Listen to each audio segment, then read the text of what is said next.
Hello, you are listening to the General Conversation Podcast. I'm Valerie. This is Cord. And you can follow us on our Twitter, on Instagram. We're also on Anchor, Spotify, Breaker, and Pocket Cast. And we just added Apple Podcasts. So make sure you tune into that. We have merchandise on Teespring, and we'll have the links below. I'd like to give a word of the day. So the word of the day, let me rewind it. Hold on. This is our episode 6. I forgot to say that. The word of the day is amalgamate, means to combine or unite to form one organization or structure. A synonym could be unite, integrate, fuse, blend, mingle, consolidate, intermingle. So like I said, this is our episode 6. We're so excited for the subscribers that we have and the people that have been listening and commenting. Follow us again on Twitter and Instagram, and that'll be below. Cordero? Today, we have a guest with us, Officer Dan. No, Officer Dan is not his real name, but that's what we're going to use just in this interview here. Over the week, we give you all a chance to post questions, and we got a lot of good questions to go to. So, how you doing today, Officer Dan? I am doing great. Glad to be here on this sunny day in the state.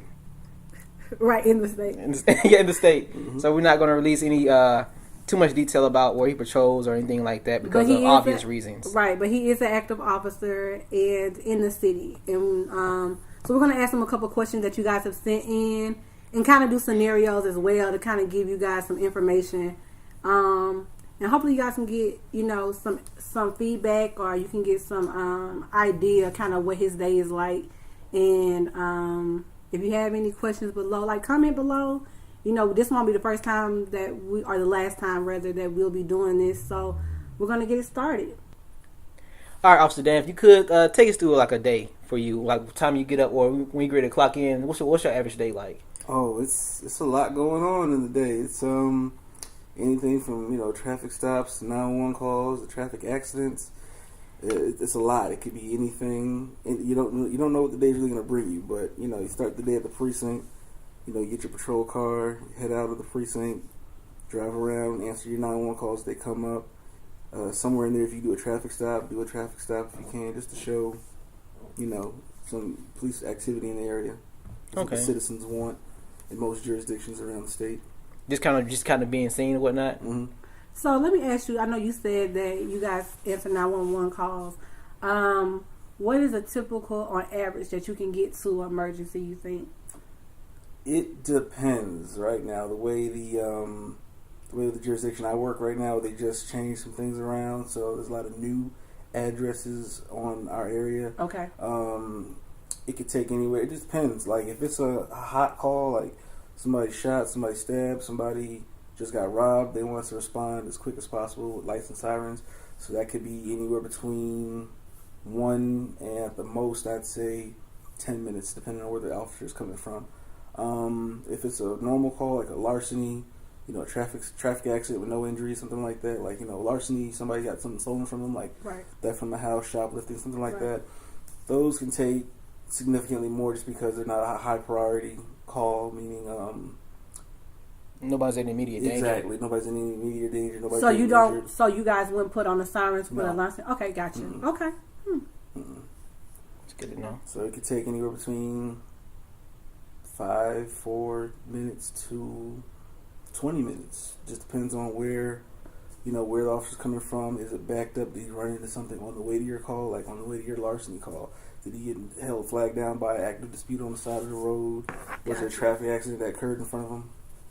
It all just depends on where the officer's coming from, where he needs to go, and what happens in between that distance. Okay. And I assume that let's say you're on a route to a larceny call, if immediate danger call came in, you would take that priority over. Oh yes. Mm-hmm. Okay. That happens a lot of times too, where we'll be en route to a call and person shot call comes up, and it's like, well, sorry for your stolen wallet that you lost or stole, or whatever the case may be. I have to go to this person shot because that's more important than your wallet being stolen or lost at the moment. So, got to put that on hold. It goes on the back burner, and got to respond to this person shot call and hope you can save a life when you get there. Okay, so just speaking on less intense disputes or incidents, What should someone do if they're in a car accident? Let's say like they get hit from behind, or I mean any kind of accident that dealing with a car. It could be hit anywhere. Mm-hmm. What is a good protocol for the person to do if they were the one that got injured? Now, this is something that I think a lot of people should know. It's like a rule of the road that a lot of people don't know. If the vehicles are both operational, like you can get in the car and drive and move it off the roadway, do so. Get it off the roadway so you don't get hit again, and so you're not hindering traffic from going where they need to go. A lot of people want to leave their car right where it is, so when an officer gets there, they can see how the accident occurred. Right. And I feel that, but if it's like a side street, small street where there's not that many, cars coming by, you can do that, I guess. Per se, like I'm not gonna say do it for sure, but if you feel like you're in a safe place, you don't need to move your car, you can do that. But I would recommend you, if you can, move the car off the roadway, because little do people know that's actually a charge that some officers will write once they arrive on the scene. If it's like a fender bender, like he tapped you from behind, y'all on the highway holding up traffic, they can write you a ticket for impeding traffic. Wow. So that is good to know, because I don't think anybody knows that. Okay, so we not brought up that car accident because I'm going to give my little story that happened to me. So I was on my way to work and someone hit me from behind, mm-hmm. and they got out the car and I got out the car, and then they were like, "Okay, so are you okay?" And at the time I wasn't, like I was kind of just like, I got out the car and I was just like, no, my neck hurts or whatever. So longer story short, what happened was the person left because she was like, "Do you want to just, handle this?" And I was like, "No." And then she was like, "Nothing's wrong with your car." But when we were looking straight at it, the car didn't look bad. Like, of course she hit me, but it wasn't a dent or anything. Her car was the one messed up. So in her mind, she's like, "Well, I got all the damage." But when I actually re-looked at my car from the side, it had damage. So anyway, when she got, like, I got it back in my car, so she left. So, yeah, when I called 911, they were telling me to move my car. And in my mind, I'm glad that you said that. I was like, this lady was a dispatcher is telling me something wrong, because now they're not going to know where the accident happened. Mm-hmm. So they told me to move off the road, and I did. And then the lady that left actually came back, and then she left again.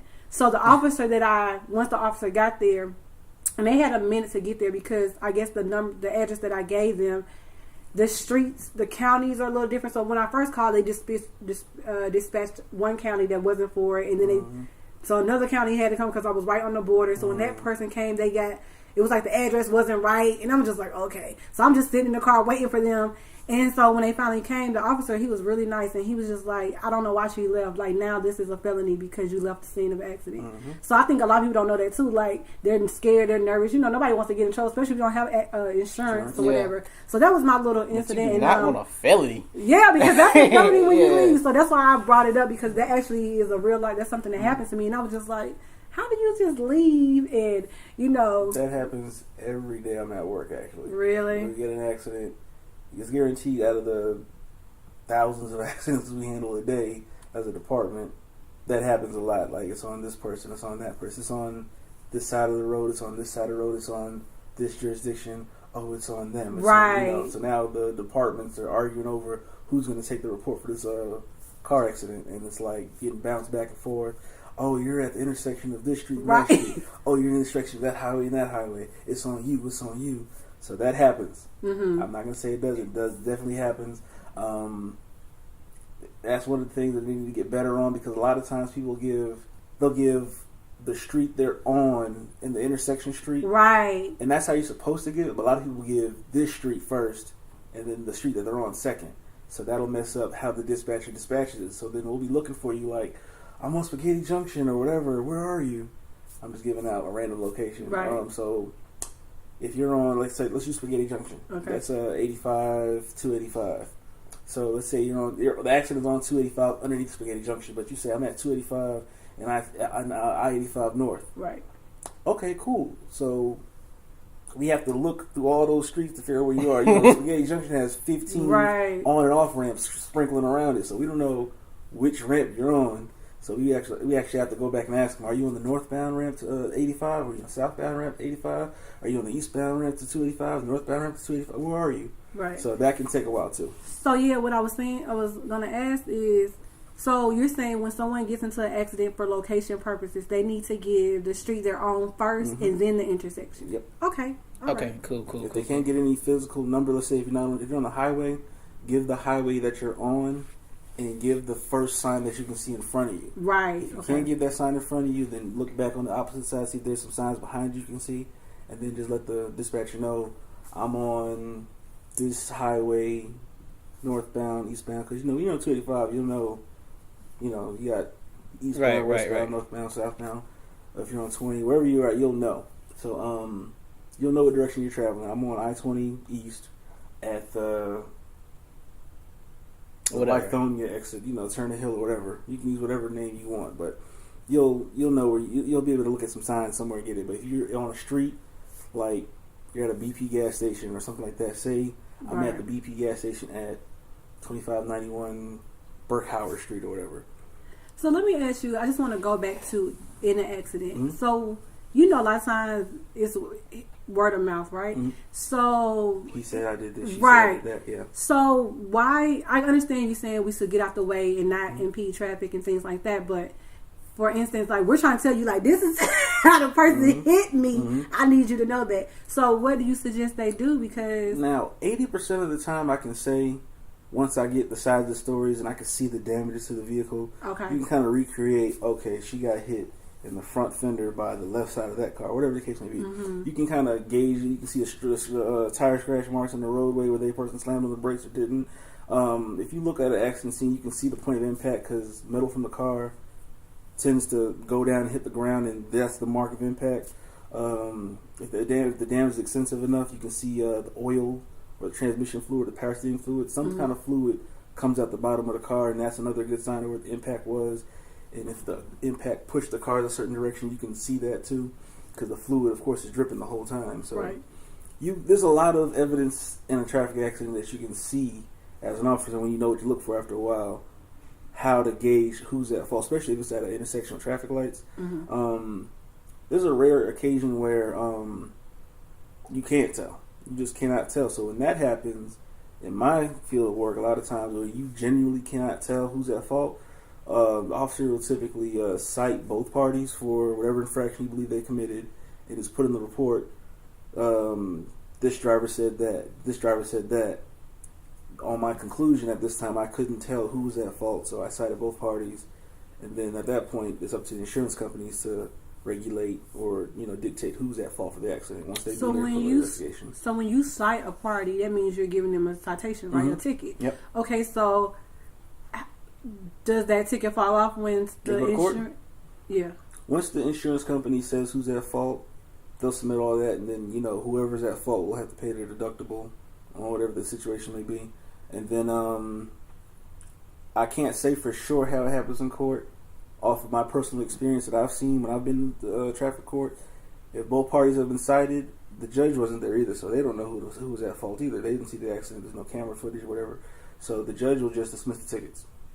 Oh, okay. Okay. I'm not saying that'll happen all the time, every time, but from my experience, I've been to court eons of times for traffic offenses, and people like to plead no, not guilty. I have to come and give my testimony again.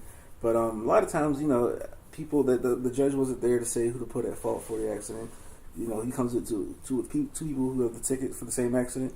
Like I said, he wasn't there to say, "Oh, I believe you were at fault because you have a haircut today." Like, you can't do that. Right. So, no, I was just point, wondering because I was out. thinking, like, I'd be so, like, if I got a ticket and I'm saying it's not my fault or whatever, and then I have to pay for a ticket, I'm gonna be mad at, as a citizen, I'm gonna be mad, like, hey, so I didn't. Would you say that citation is more so just so the people can show up to court? Yeah. I figure that's what it. Just so you come to court. Okay. Not only that, but again, in this age of policing, it's all about liability. So a lot of times, citizens feel like, well, who's getting the ticket? And it's like, well, both of y'all. Yeah, exactly. So it's like, if there's enough substantial damage, because a lot of people don't know this as well. Officers typically have discretion on writing a ticket. Like, there's been plenty of accidents where, I don't want to sound biased, but there's been people who were like retired veterans from the military, and they were at fault. It was a minor accident, like a fender bender, like a bumper tap. And at that point, it's like, I'm not going to give this retired Marine a ticket for following too closely, or I'm not going to give this 80-year-old grandma a ticket because there's like for me, I have sympathy in the streets. So, but is it bias sympathy? Because I used to say No. you don't want to see bias, but I mean, like, okay, so if you see somebody that kind of has attitude, like, I don't know how to say, because you know sometimes when you're in the heat of the moment and you get, you know, like somebody hits you, it throws you off. It throws your whole day off, and it's like, oh no, somebody is paying for this. You know, you get, you know what I'm saying? You get, I like I said, I have sympathy because I understand the situation. Like, I know you're not mad at me because you're mad at me. You're mad because you just was in a car accident. I can understand that. But there's sometimes where you can tell, you can feel somebody's anger. Like, she's angry because she's got into an accident. He's angry because he's got into an accident. I'm not gonna hold that. I'm not gonna take it personal. Like, that's the number one thing about this job that a lot of people need to understand. Like, police officers are the same. Whatever happens when you have this uniform on, you can't take it personal because they don't know. You know, you don't know this person. That person doesn't know you. They're just mad about the situation that they're in right now, whether it be a traffic accident or a dispute call. Like, you're coming to a scene where both parties are angry at each other, so they can't turn off their anger just because you show up. Right. You know, they're still gonna be mad. So I can't hold that against you. You know, I can't take it personal. Like, at the end of the day, I'm probably never gonna see you again. So why would I invest any negative emotion into a situation that has nothing to do with me? At the end of the day, I'm gonna go home. You're gonna go home. We're all gonna go home. Probably never gonna see each other again. Yeah. So okay, you know. I did want to ask one thing just about kind of like traffic accidents as well. I know sometimes, or not even traffic accidents, just like getting tickets. Is it true that if the officer does not show up to court when you go to court, that they'll dismiss the case? I've heard that a lot. So before I was an officer, I had a situation where I thought the same thing. I'm gonna plead not guilty. I'm gonna ride this thing out in court. I'm gonna go to court every time they hear. I'm just roll the dice, see if he shows up. In my case, I think I had a speeding ticket, and I went to court. Probably so. Yeah. So I went to court, pled not guilty. They reset the court date. I came back to court. The officer did not show up to court. I'm like, okay, cool. This ticket's gonna get thrown out. The judge pulled up my history and was like, oh. Yeah, the judge was like, oh, I see you're a habitual violator. He's like, oh, you did this shit. Yeah, like, exactly. Yeah. The judge was like, you're a habitual violator. So how much... He actually asked me in court in a funny manner. He's like, how much money do I need to charge you to get you to slow down? And I was like, I mean, you know, I think we can... Just a side note, when this man became a police officer, I said, you better not write nobody a speeding ticket. I don't want to hear one time you wrote anybody a speeding ticket. And I haven't. I'm not, that's another story. But yeah, I haven't. The judge looked me in the eyes and said, how much do I have to charge you to slow you down? I'm like, I think we can agree on $100. He's like, yeah, right. So he ordered me to pay $340, even though the officer didn't show up to court. So your history can get you in trouble, basically. Yes. All right. Yeah, once you go to court. So if you're a habitual violator, a habitual line stepper, we will say, you over the top, then it can still get you in trouble, regardless. Oh, yeah. Okay. Oh, yeah. All right. Cool. All right. So one of the questions we got from our viewers. Mm-hmm. We're going to start with this one here. I'm going to read it. And it says, I want to know about what training is like for the police. Do they have any kind of training on de-escalating a situation? God, yes. Matter of fact, I got to do training right now. What time is it? Yeah. So, there's a lot of training. Every year we have to do a mandatory of 2 days of annual training for just classroom stuff. Then we have to do 1 day of pre-qualifying with our firearm at the range, and then we have an actual range date where we have to actually qualify. If you're a proactive officer, if you like to be proactive about your career, you can go online and sign up for training, and it's free to you because you're an officer. You can go to any of the numerous training locations around the state and take training. Sometimes the training's a day. Sometimes it's online, so you can do it at home. Sometimes you go to a training location. You're there for a week, 2 weeks, and you're getting good training. It just depends. Like, as far as the question about de-escalating, yes, that's a mandatory training for a lot of departments right now. Right now, they're making officers do anywhere between 5 and 8 hours of training straight. Like, they got it online right now. You can go in person to another training site. I think they have a week-long de-escalation training class. So there's plenty. That's a big thing right now. Training. Is it only, not to interrupt? Sorry, we do that to each other. But You're saying is it 5 hours or to 8 hours for the year or for how many? Yeah. The mandatory one that they want every officer to do right now, because it's every year we do this. We do this every single year. It's it's a class one time for 8 hours. So that's a work day. Right. So yeah, right now it's a one time 8 hour class a year. So once a year you got to go through this class for 8 hours. Now, do you think more training is required, or do you feel in your opinion that they should have more training, or do you think that's enough as far as de-escalating situations, or just, I know certain officers have different temperaments, and certain officers are different. That's what it really comes down to. Honestly, it's just I come to every situation. As long as when I ride, everybody's cool. I'm gonna be cool, if not cooler, just to make sure no misinterpretations come up. You give the energy you get, right? Exactly. So that's how I operate. Now, there's a lot of officers who come in on 10, and I'm just like, that's I've had my words with a few of them about coming down a little bit, but everybody's different. Everybody's human. Everybody has their own way of handling things.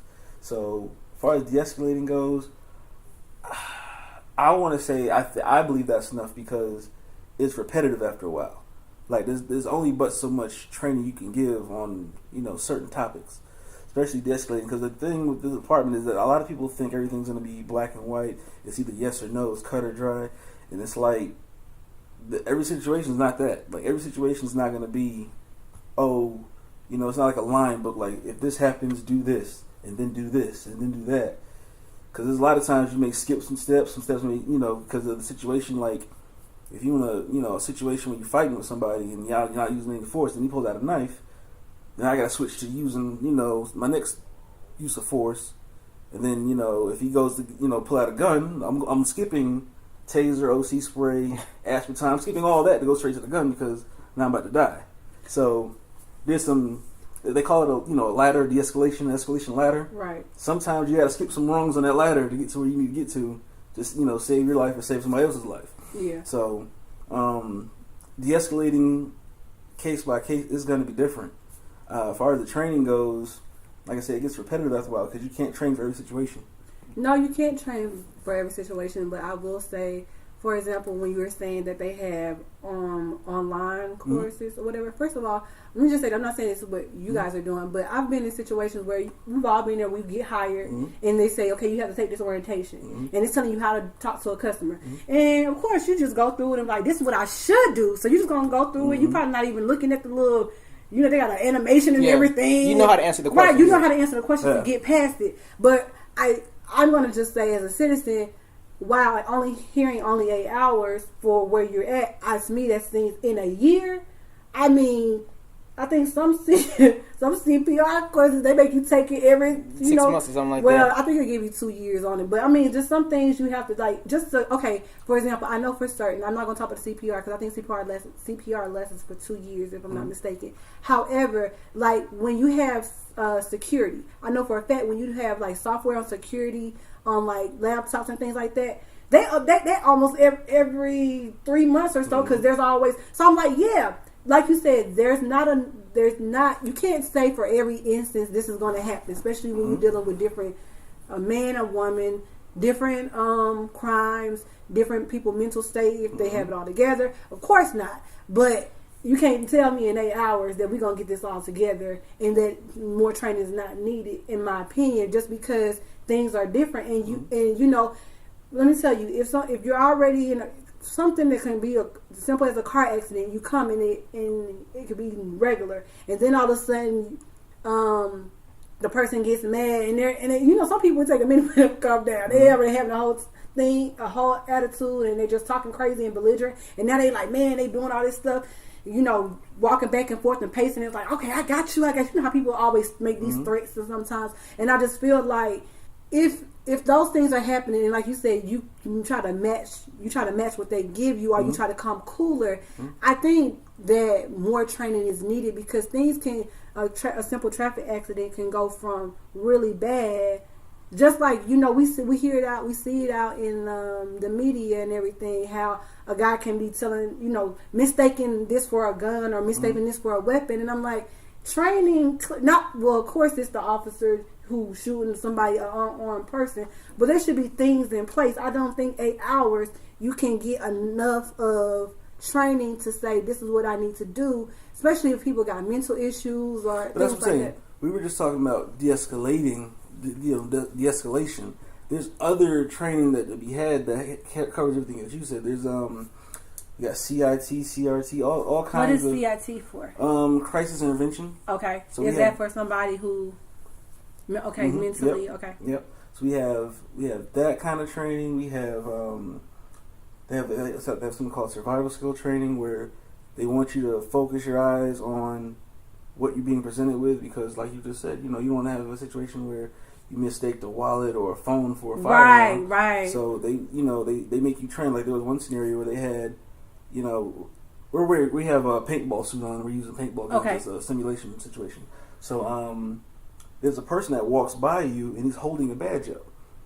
They want to see if you're taking the time to take in the whole picture before you discharge your firearm or use any kind of force. Okay. So there's a lot of different trainings we do just to make sure we're not getting caught up in that kind of situation. Because right now, I can say the department I work with, we have minimal numbers of, wrongful use of force situations. It's minimal. It's more minimal than people would think looking at our department. Okay.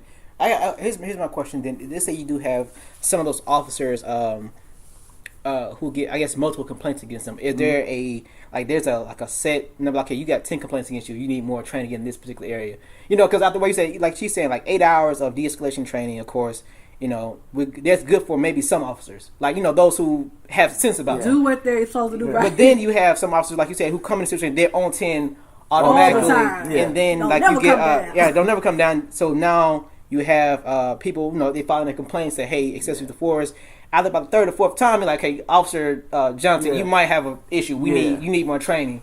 Is there a limit for that? What is the protocol for that? There isn't a limit, I will say, but there are checks and balances in place. There are abilities for citizens to come into any precinct or command center and voice their frustrations with an officer, voice their dissatisfied taste for something that happened. Oh, he said something to me. He said something wrong to me. He called me out of my name. Whatever. The department I work for takes any and every complaint you give. So you can go through the department's Internal Affairs Bureau, or you can go to they have I won't give the exact name of it, but they have something called a citizen hotline that they can use. Exactly. Okay, so it's good to get, if you feel, so what you're saying is, just in case something like that happens, if you feel that you are the officer is treating you poorly, then you should get the officer's information and then just report it. Yep. Okay. Because there's a checks and balance system behind it. All right. Yeah. Okay. And it's with that, what happens with that is they dictate if the officer is using too much, attitude or force or whatever the case may be. And then they'll punish them based off of that, or take them off the streets if they need to. Make them do mandatory training. Like we have officers who get into too many car accidents. They got to go through the driving course. All kinds of things. There's officers who, like I said, they use force too much. Then they'll go back and have them go through use of force again. There's a lot of different things that they'll do. Now, as long as it's not use of force like you pulled your gun on somebody, something like that, that's holding the ball game.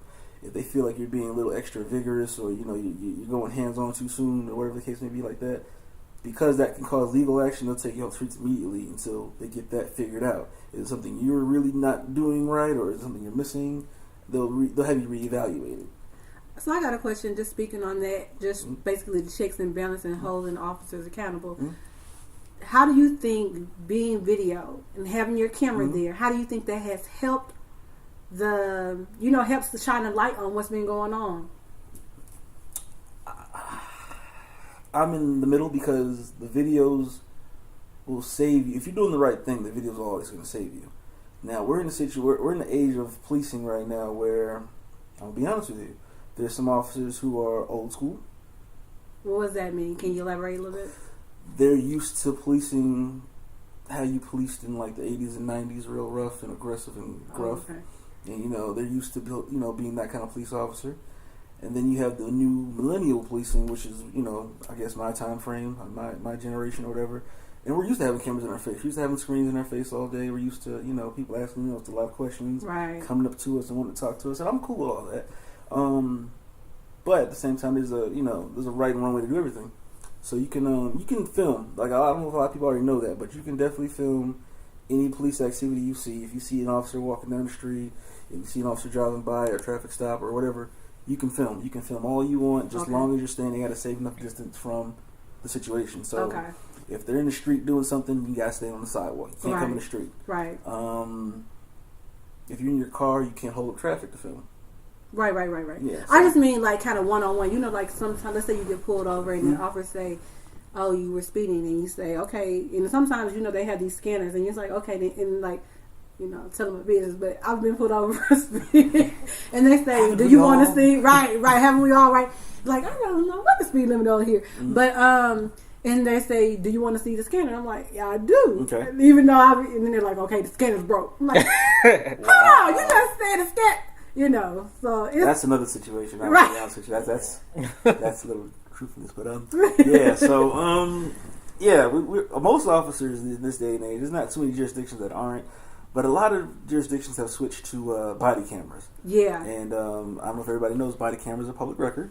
Oh no, you can you know, as long as it's not a major crime, you can request it. It's going to take a while to get it because, you know, it's a process of, you know, working that out. But you can go down to any police department's public records information, and like put a request in for this officer's body cam in this situation. If you give them the case number, if you have the case number, you can, you know, put it in, or you can just request it. Okay. There's a form you fill out to request it. Now, I'm not saying it's gonna be presented to you all the time. Like I said, it could be a major crime that it's related to, or could be something else, you know, going on with this body cam, like it's being used for an investigation. They can't turn it over. Right. Something like that. But, you know. Yeah, body cam is a public record. That's how. That's good to know. I don't know if you ever heard about that story that happened in Cobb, but a Cobb officer pulled somebody over and said, "We only shoot black people." Oh, yeah, I did hear about that. I did hear about that. I think I might have had, Yeah, that case, nobody complained on him. Just the news was like, we need to find something to look up. So they just pulled up everybody's body cams and they found that and ran with it. Wow. Nice. So I guess one of my questions would be, as far as civilian, because I know you say you have body cameras. As far as civilian recording the police, I want to get clarity on that. I know every state is different, but I guess in the area that we're in, because you've named some cities, so some people know like where we are. But in where we are, is that is it illegal or legal to? No.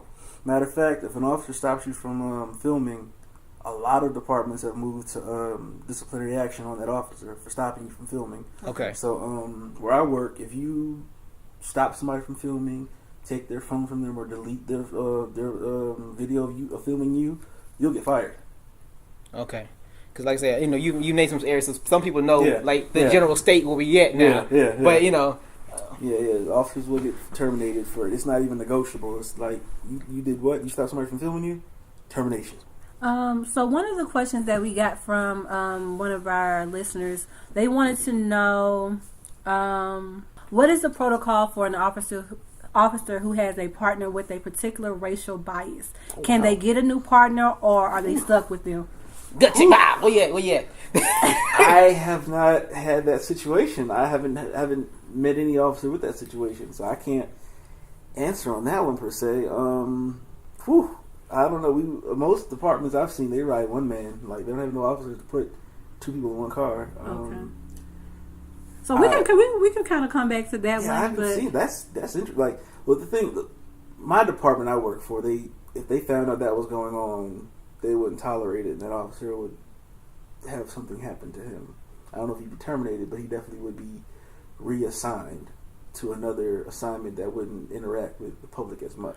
Okay, so how about working with, clearly you're a man, so working with women officers, I'm just going to put that in place. Like, let's say it's not a racial thing. Let's say it's like, okay, I don't want a woman cover my back because, you know, you guys, have you ever come across like kind of that kind of bias? Not really, because, I mean, my coworkers I work with, the females I work with, They something else. They G.I. Janes out. You can't shut them off. Like, it's like, okay, we about to get off at, we getting off at, 11 o'clock. You might want to slow down and chill after 9. And they be like, nah, I'm still out here in these streets doing traffic stops and finding stuff on the streets to, do stuff for. I'm like, do what you do. I'm leaving at 11 o'clock, though. Okay, another question we want to ask. I know you kind of touched a little bit about different training that you all have. Mm-hmm. And so, of course, mental illness is a big thing. And sometimes, we see a lot of that in just real life and on the streets. So how do you guys deal with someone who has a mental illness or something going on but you don't really know what it is? Are you trained on how to the question is basically, are the officers trained on how to deal with someone who's mentally ill? And that's called for us crisis intervention. Okay. If somebody has some kind of mental illness or depression or something like that we can pick up on. Okay. Like most of the time you'll be able to approach somebody and interact with them and you'll be able to tell something's up, something's wrong, something's off. I had an old lady a couple days ago who just was crying. Like she'll be talking to you, smiling, and then just bust out into tears. I'm like, something's wrong here. Yeah. So I could sense something was wrong. So I asked her, what was going on. She told me she was going through a tough time, and her neck was broken. Red flag number 2. Right. Broken neck, huh? Okay, no problem. So I just called for the ambulance to come pick her up because obviously she needed medical assistance. Right. It was in a situation where she wasn't causing her she wasn't harming anybody or causing any assistance. Yeah. So we just had the ambulance come and check her out. They said, she needed to go talk to our doctor. So they just transported her to the hospital. Okay. That was the easy situation. Now we have a rough situation where we got somebody with a knife on scene acting crazy. We had that happen, and officers had their gun to draw and ready to act if they needed to, if he tried to come at them with a knife or anybody else. And in that situation, we was able to de-escalate it enough to just talk to him. We had the ambulance come on scene and take care of him. So, all right. So one of my questions would be, because I think this, I'm gonna hit you with a doozy here. How do we as civilian handle a hostile cop? Ooh. If we got Mr. Rambo Nation here, mm-hmm. How do we as civilians? I've seen that plenty of times where it's like hostile. He is tripping right now. Yeah. And this probably been on the news. It's probably been it's been on social media where we had an officer who just was always doing too much, and you could see her coworkers telling her like, "Hey, come outside. Let me show you something real fast," or look over here. And she just kept egging the situation on and not de-escalating like she was supposed to. Right. So again, that falls on the people around him, the coworkers around him, to get that brought back down. Take control of the situation from that person and go on.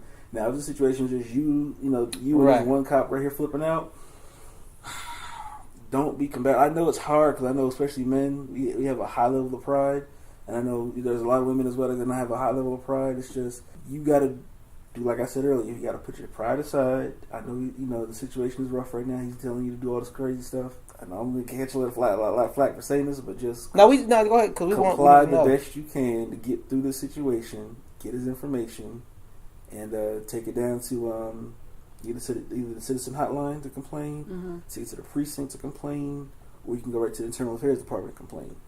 So you got ways you can complain, and it'd be best. I don't know if you had anybody that can get it on video, but if you had, like I said, you can video. We can't stop you from videoing.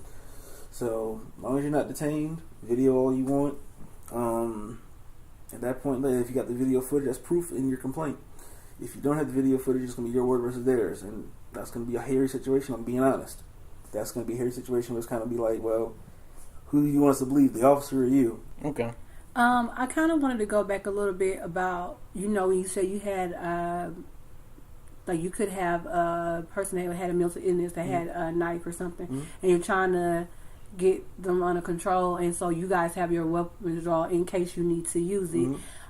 So one of the questions from one of the listeners was, are you all trained to take body shots first instead of shooting in the leg? Like, I guess they want to know, can't y'all subdue them first? Everybody's like, why don't you just shoot them in the fingers?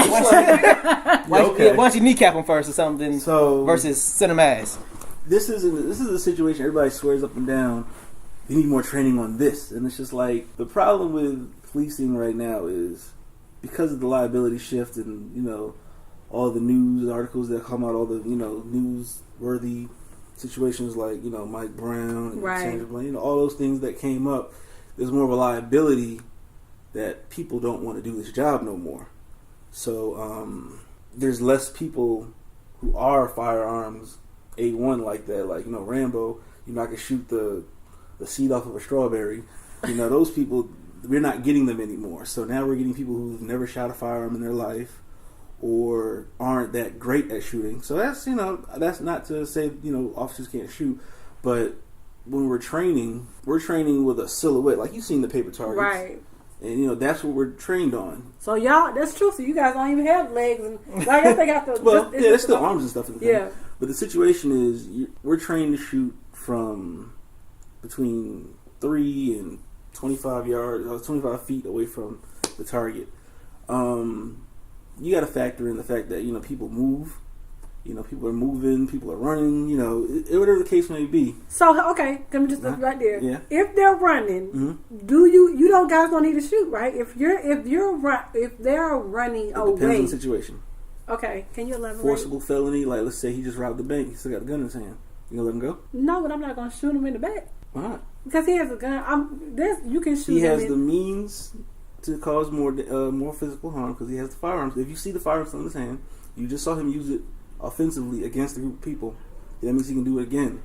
Also, too, so if I'm shooting him he's running back to me, I think there's another way. Like I said, I can't think offhand like what I would do, but I just think me shooting him in the back is not gonna... Let me take it a step further. You just witnessed somebody shoot somebody. Like, I just witnessed this guy shoot this girl, and now he's running. Yes, I would want to seduce a person and I do... Okay, let me say this. I do think you should match what you got. If he has a gun or a person has a gun, gun and gun, go.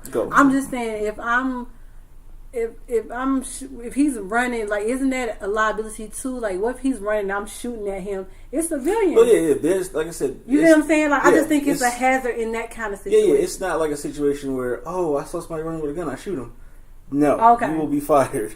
No, it's you got to use justified force against your assailant. So if somebody's running away, would I shoot him in the back?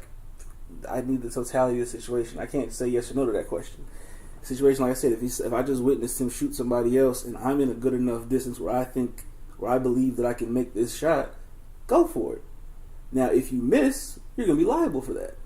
If you miss and hit a car and the car crashes into a building, that's on you because you shot. So totality. So the they situation. leave you all with the... They don't tell you to do it, but they leave the officers with the... It's not like a list of circumstances that this will do it. It's you have to articulate what you're doing fits the law of the land. So if what you did, does it fit with this or not? Yes or no? And once you explain it, are you covered by law? Yes, you are, or no, you're not. That's the black and white. Now, as far as how you got there, that's the gray. You gotta so they articulate. leave it to your own hands to kind of make that decision on what you guys are gonna do.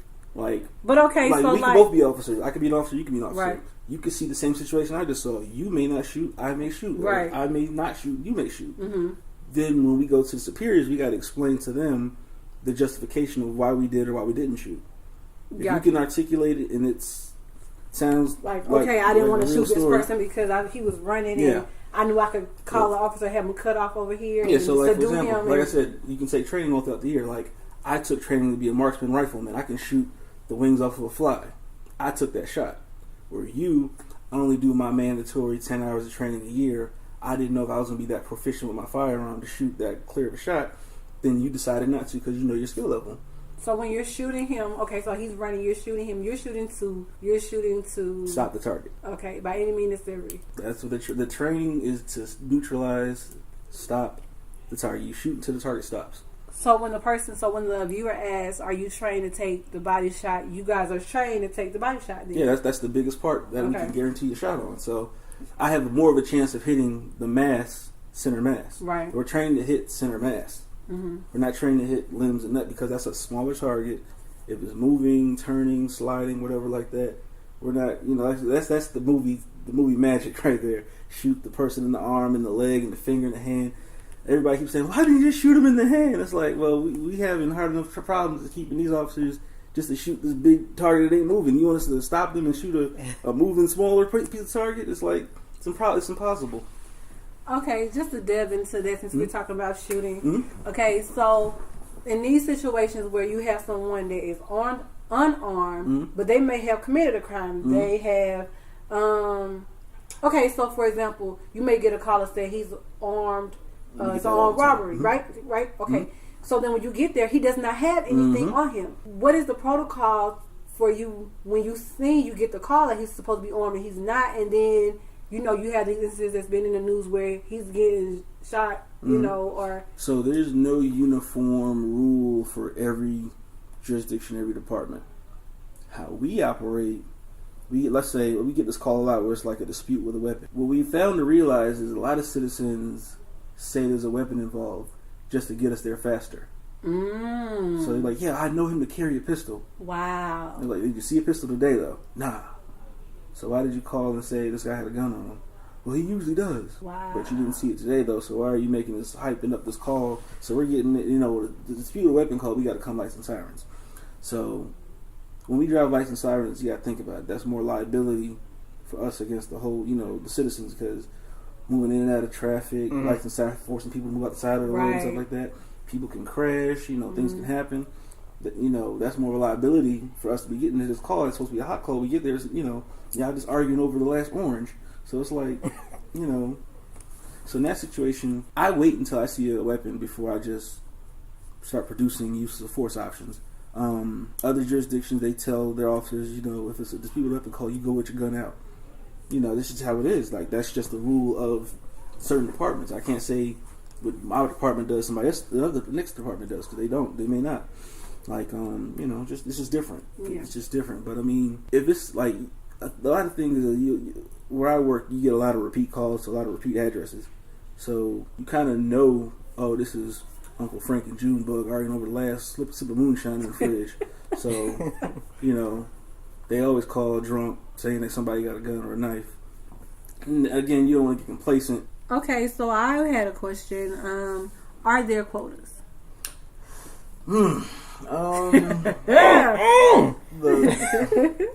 So here's how it is. On paper, they like to say no. The law says we're not supposed to have quotas. However, it's like, imagine you working at a retail job and, they need to hit numbers every day to keep the budget up. Imagine if you went to a retail job and you didn't have a budget every day. You wouldn't sell anything at all that day. You wouldn't even try to sell anything. You wouldn't try to move any product. You'd be like, hey, I'm just here answering questions as it comes up. But with our job, of course, we're not selling anything. But there's something, they need to have something in place to ensure you're not just clocking in every day, breathing, and then clocking back out at the end of the day. So with my department, we have something in place where they just basically want to see some kind of proactivity, some kind of production. So, you got to bring in, you got to recover a stolen car, you got to, write some traffic tickets, make some arrests, some good quality arrests, not just, bringing in arrests for the heck of it, actual, something that's deterring your crime, or, bringing somebody in that needed to be brought in for like a warrant. It's got to be something. You can't just go into work and come back with nothing every day, point blank. So, okay, so we had a couple more questions, but we're going to save some of those for part 2. So this is part 1 of episode 6 with Officer Dan. And if you have any questions, be sure to comment below, or go on our Instagram that we're going to have our links below, or on Twitter, and put your questions in there. Like I said, as long as they're respectful, we're going to do part 2. Be on the lookout for that. Yeah, and so like the senior question is the next, because they're only going to get a little more serious as this part 2 comes in. It might mess around and be a part 3. We just going to try to get as much stuff we can as possible. It may be, I don't know. We got some good stuff here. So like you said, tune in, and until next time. Bye.